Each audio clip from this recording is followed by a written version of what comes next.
সকালবেলা সুরভিরা শুক্রের বেঁধে রেখে এসেছিলাম, তো এখনো বৃষ্টি আসেনি, মেঘলা হয়ে আছে, কিন্তু আবছা রোদ হালকা, কিন্তু গরমটাও প্রচুর। এই তো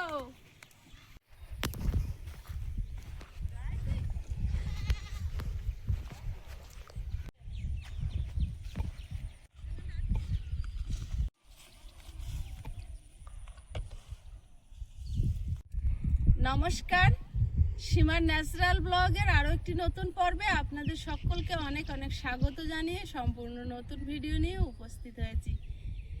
স্নেহ, ভালোবাসা, মায়া, মমতা এগুলো কেউ কাউকে জোর করে দিতে পারে না। এগুলো আপনা আপনি নিজের হৃদয়ের অনুভূতি থেকে তৈরি হয়। তো যেগুলো আমাদের মধ্যে তৈরি হয়েছে, একটা বাড়ির থেকে এসে আর একটা বাড়িতে যে এই সম্পর্কগুলো গড়েছে, একে অপরের আপন হতে পেরেছি, এটা সত্যি আমরা আন্তরিকভাবে কৃতজ্ঞ। আর আপনারা যে সেটা বুঝে যে এত সুন্দর সুন্দর কমেন্ট করেছেন, গত যে পর্বগুলো, জামাই ষষ্ঠীর যে পর্বগুলো আপলোড করেছি আমরা আমাদের চ্যানেলে, তো সেজন্য আপনাদের কাছে আমরা আন্তরিক কৃতজ্ঞ। তো এইভাবে ভালোবাসা দেবেন আগামী দিনগুলোতে, এই কামনা আপনাদের কাছে করছি। তো দেখতে থাকুন পর্বটা। আর আজ একটা সুখবর দিই, আমাদের বাড়িতে কিন্তু একটা নতুন জিনিস আসছে। তো কি আপনাদেরকে দেখাবো, সাথে থাকুন। আশা করছি পর্বটা ভালো লাগবে। আর ভালো লাগলে লাইক, কমেন্ট, শেয়ার করার অনুরোধ রইল। আর আমাদের যে পারিবারিক বন্ধন সেটা অটুট থাক। টাকা পয়সা, সময় সম্পত্তি, আর এই যে ইউটিউব নিয়ে এত টানা হেঁচড়া, এগুলো আজ আছে হয়তো কাল থাকবে না, কিন্তু যুগ যুগ ধরে এই সম্পর্কগুলো থেকে যাবে। আমাদের পরের প্রজন্ম যখন জন্ম নেবে, তারাও বলবে যে আমাদের মা বাবারা, কাকারা এভাবে মিলেমিশে ছিল। তো এটাই যেন থাকে চিরকাল, এই কামনাই করি।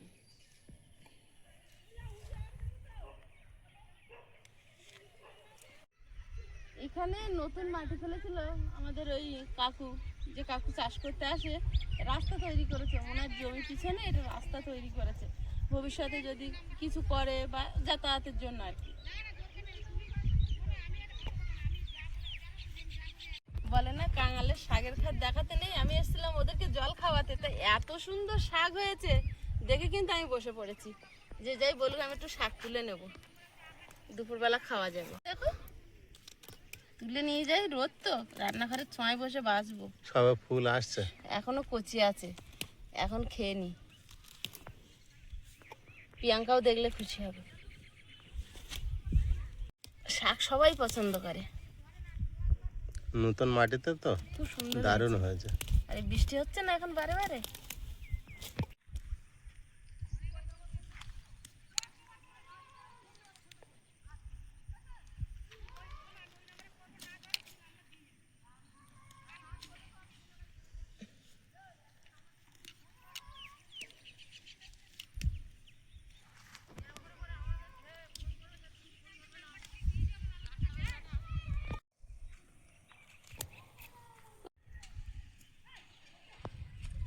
জল না খেয়ে আর খেতে পাচ্ছিল না, জল খেয়ে এবার খাওয়া শুরু করেছে।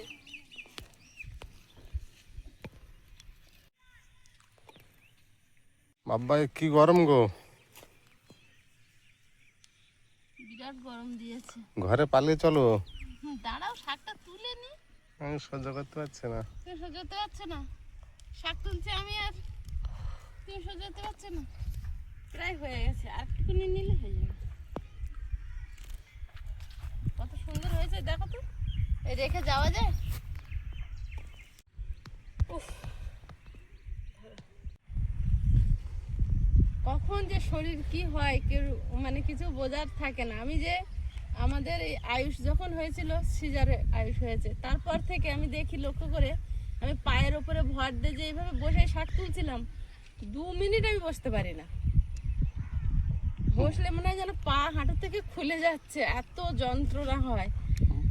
কোমরের পিছনে যে ইঞ্জেকশনগুলো দেয়, কোমর থেকে নিচ দিকটা তো অবশ হয়ে যায়। হ্যাঁ, ওটা তো এফেক্ট তো একটা পড়বে। এফেক্ট, ওটা তো হয়েছে। তার সাথে বয়স বাড়ছে, কমজোরি হচ্ছে, ওটা ধরে নিচ্ছে। খেলার লোক চলে আসছে। বিরাট ফুটবল গ্যাং চলে আসছে।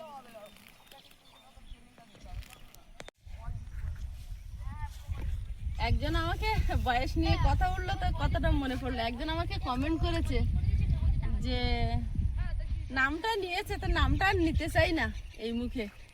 হলো আমাদেরকে বলেছে, আমার বন্ধুদের কাছে বলেছে তুমি প্রদীপ বাবুর থেকে বয়সে অনেক বড়। তো ভালো তো, অসুবিধা কি? তা বয়স, আয়ুষের বাবা হচ্ছে 1983 সালে জন্ম আর আমার 1988 সালে জন্ম, হিসেব মতো আমি বড় তুমি হব। বড় হয়ে গেলে। তা হিসাবটা তো তাই বলছে। তো রুচিতেও বাদে এইসব নিয়ে আলোচনা করতে, আর আরে। নিজের মানুষ বলতেও রুচিতে বাদে। যে মানুষ নিজে ওপরে ওঠার জন্য কাকে যে কতটা পায়ের তলায় দবানো যায় সেইটা মানে যার যেমন যোগ্যতা সে সেই বিষয়ে কথা সেই বলে। বিষয়ে কথা বলবে। তা আমিও এই কমেন্টটা মানে আমি খেয়াল করে দেখিনি। আর তো আমাকে সাথী ফোন করে বলছে, ওদি একজন এরকম কমেন্ট করেছে তুমি দেখেছো? তা আমি বলছি না রে বাবু, আমার এখন সন্ধ্যা থেকে সময় হয়নি। বলছে তুমি দেখো একবার, এরকম ভাবে লিখেছে। তা যার যেমন রুচি, নিজে বড় হওয়ার জন্য যত মানুষকে পারা যায় তত মানুষকেই ছোট করে। তার ক্যারেক্টারটা নিজে দেখুক আগে, হ্যাঁ, কি করে এসেছে কি করে এসেছে। পিছনে। তা মানুষ যে এত নিচে নামতে পারে, তাই এই আর সমস্ত মিথ্যা কথা ছাড়া তো মানুষের জানে সঙ্গে- না। না, এই সমস্ত মানুষের সাথে পরিচয় না থাকলে বুঝতে পারতাম না যে মানুষ এতটাও নিচে নামতে পারে। কি সুন্দর রোদটা চলে গিয়েছে, এই দেখাটা কে এসে শুয়ে আছে? কি সুন্দর হাওয়া দিয়েছে কি একটা, ব্যাপার, দেখো। বাড়ি কোথায়? ওরে বাবা, বিরাট ভাবে শুয়ে আছে। হ্যাঁ ঠান্ডা ওয়েদার না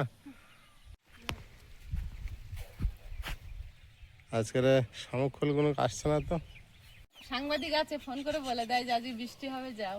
দেখো যেটা ফুটেছে দেখো, সত্যি একদম দেখে মন চোখ শান্তি। শুরু হয়েছে ফুল ফোটা, বুঝলে? বিরাট। এই দুদিন দেখছি এত করে ফুল নিচে ফুটছে। দেখো দু রকম জবা ফুটেছে। কালারটা দারুণ মিষ্টি। হ্যাঁ। হ্যাঁ, হুম।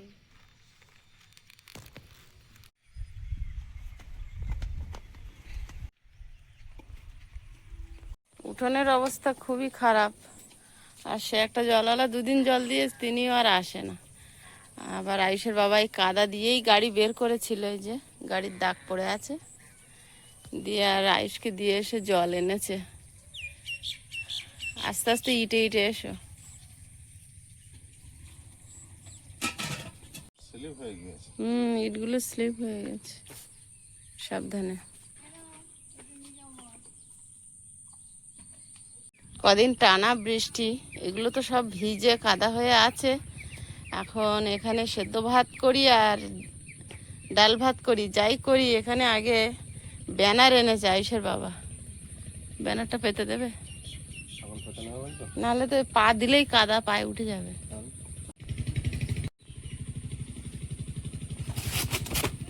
কাদায় কাদায় মোটা দেখে নেও নি।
ওই পিলিয়ারের গা ধরে পাশ হয়ে গেছে।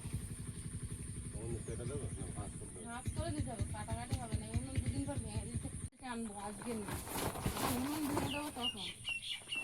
আর ওদিকে কিনে থাক, ওদিকে ফাঁকা থাক। হ্যাঁ,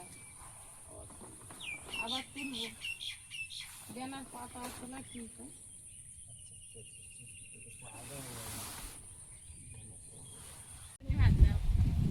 প্রিয়াঙ্কা দেখ মেঘ করেছে, দেখ জিনিসটা আসবে কি করে বুঝতে পারছি না, এই বৃষ্টি মাথায় আসলে পুরো কাদা দিয়ে আনবে কি করে, বলছি জিনিসটা আনবে কি করে, এই যে মেঘ করছে যদি বৃষ্টি আসে।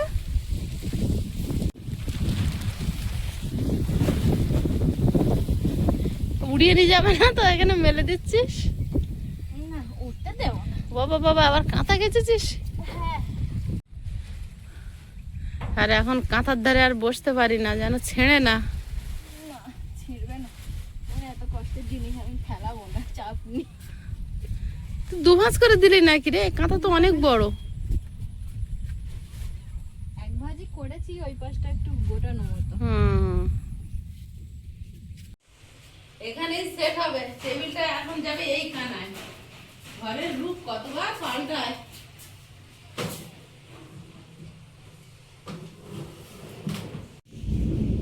ওরে বাবা, বিরাট আওয়াজ দিচ্ছে।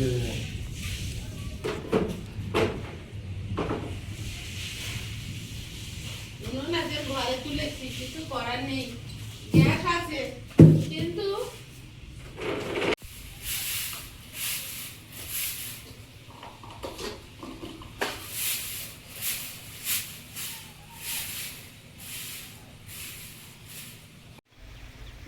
আমারও বাড়ি। ঝিমঝিম করে বৃষ্টি হয়ে যাচ্ছে। পুকুরটা আগের মতো একেবারে ভরে গিয়েছে।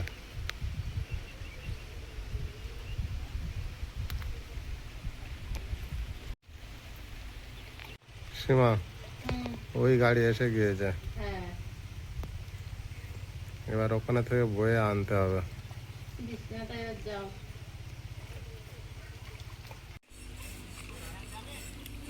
খাটটা চলে এসছে, তো বাপি এখন গিয়েছে খাটটা আনতে।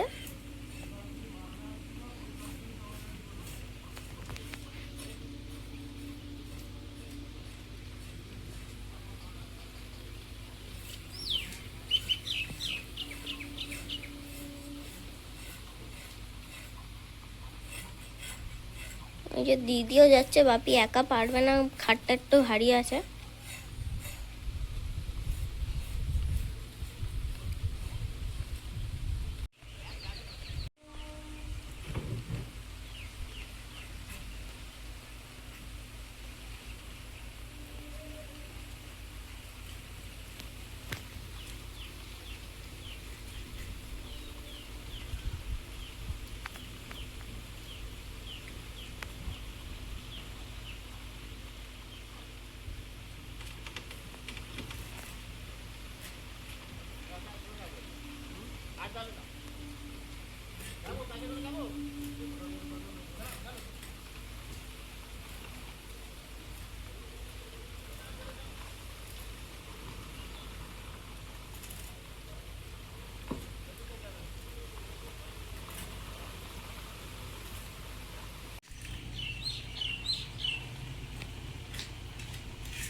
পরিষ্কার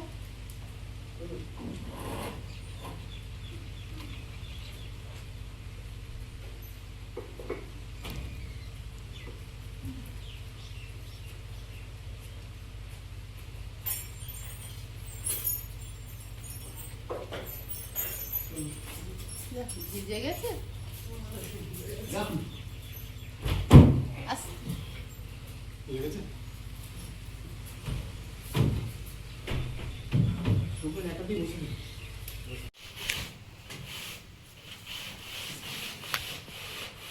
খাটটা মুছে দিচ্ছিস?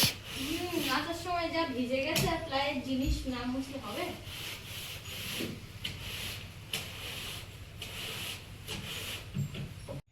বৃষ্টি তো এক পশলা হয়ে গেল, আর এখন খাটটা গুছাবো। খাটটা পেতে প্রিয়াঙ্কা আবার মুছে টুছে শুকনো করেছে, আর অনেক এসেছে সেই 11টার দিকে, আর এখন বলো 4টে বাজে, আবার মেঘ করেছে, আবার বৃষ্টি আসার মতো হয়ে গেল।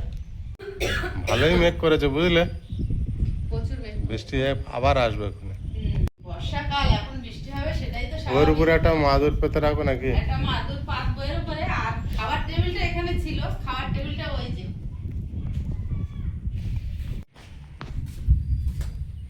ছাগলগুলো তাড়াতাড়ি ঘরে তুলে দিয়েছি, কি করবো, অত যদি বৃষ্টি হয় একটুখানি বের করছি আবার ঢুকিয়ে দিচ্ছি। আর সুরভি তো রেগে যাচ্ছে, ট্রেনে 14 বার নিয়ে যাচ্ছে আর নিয়ে আসছি। শুকুরিটা তাও আসে, আর ওর বাচ্চা হওয়ার মতো হয়েছে না, ওর কষ্ট হয়, আর তখন রাগ হয় খুব, এরকম মুখে দাঁড়িয়ে থাকে, আসতে চায় না।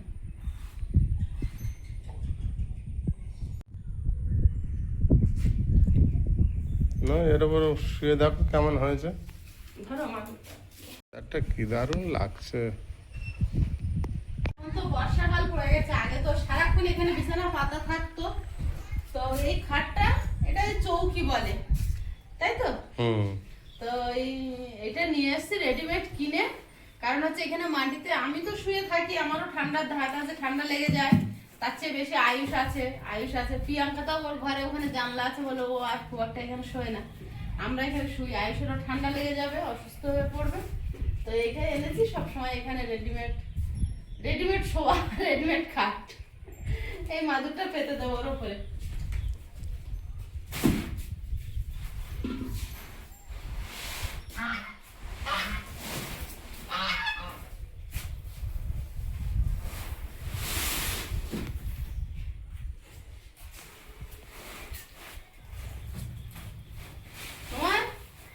তোমার খাটের চেয়ে আমার মাদুর বড়।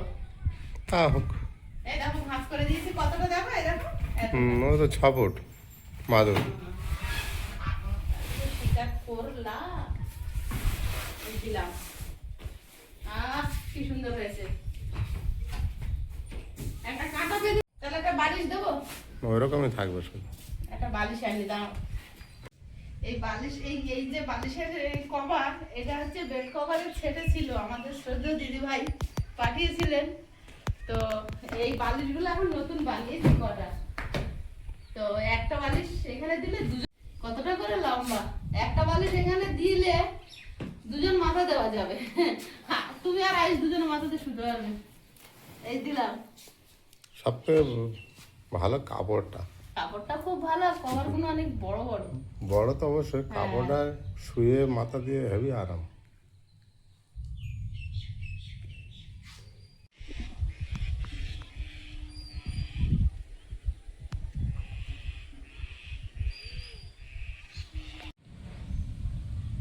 এই দেখো কি সুন্দর ঘাস খাচ্ছে, ঘরের থেকে খাবার দিলে দেখো আবার উঁকি মেরে দেখছে, আর খাবে না, ওখানে দাঁড়িয়ে থাকবে, আবার কখন দেবো সেই জন্য। ঘাস খায় তো। অভ্যাসটা খারাপ হয়ে যাচ্ছিল খাবার দিয়ে দিয়ে। দেখো কি সুন্দর করে কেটে কেটে খাচ্ছে। আগে কদিন কিন্তু সুরভিদের সঙ্গে চলে যেত মাঠে, তারপর খাবার মাঝখানে দেওয়া অভ্যাস করলে ঘরের থেকে যাবে না। ওই যে শিয়ালে ধরেছিল, তারপরে ওই কদিন খেত না, আমি খাবার দিতাম বলে এই আর খাবো না, এদের বাড়ির খাবার খাবো। তো আজকের পর্বটা এখানে শেষ করছি, আর ভিডিওটা কেমন লাগলো সবাই কমেন্ট বক্সে আপনাদের একটা মূল্যবান মতামত রেখে যাবেন। আর সবাই ভালো থাকবেন, সুস্থ থাকবেন। দেখা হচ্ছে আগামী পর্বে। নমস্কার।